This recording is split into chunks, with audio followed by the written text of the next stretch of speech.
Hej, Sala tukaj. Danes ne bomo brali, ampak bomo igrali Scrabble.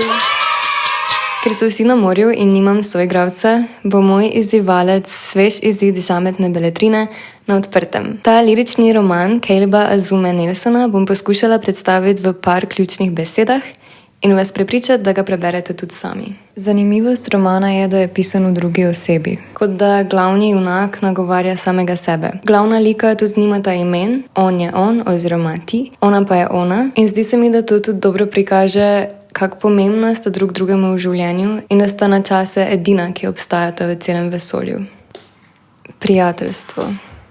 Svojo zgodbo začneta kot prijatelja, čeprav je občutek, da njun odnos ne sodi v kakršenkoli okvir. Hkrati pa tudi sama omenita, da se zdi, kot da sta se poznala že pred prvim srečanjem. Umetnost.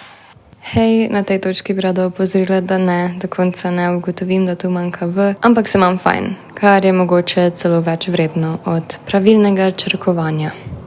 Ona je plesalka, on pa fotograf, omenjeni pa so tudi filmi, umetnine in glasba, ki je prisotna v skoraj vsakem prizoru in še dodatno oblikuje vzdušje knjige. Res priporočam, da si med branjem zavrtite omenjene pesmi. Večkrat pa omeni tudi slušalke, motiv, ki ga avtor zelo spretno uporabi za prikazovanje njunega odnosa. Naprimer, da sta prepletena kot žičke slušalk.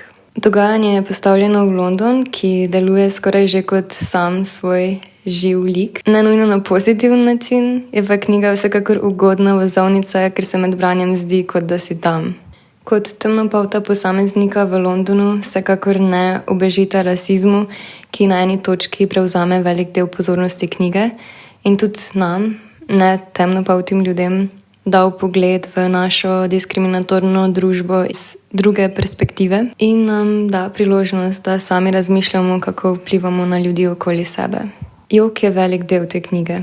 Všeč mi je, da avtor prikaže solze moškega, da je moški lik tisti, ki prizna, da tudi sam včasih joka v temi. S takimi stvarmi ta knjiga izraža neko nežnost, ki hkrati tudi osvobaja.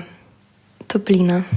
Dogajanje med drugim poteka tudi v poletnih mesecih, ko avtor opiše vročino na tak način, da jo kar občutiš, ne glede na to, kje si, in hkrati se zdi prijetna. Drugačna toplina pa je izražena v medsebojnih odnosih, ne samo med glavnima junakoma, ampak tudi med sorodniki, znanci in frizerjem.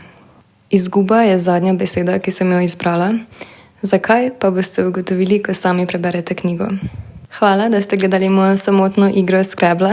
Če pa ste razpoloženi za nekaj iskrenega, nežnega, bolečega in svežega, pa zdaj veste, kje to najdete. Čau!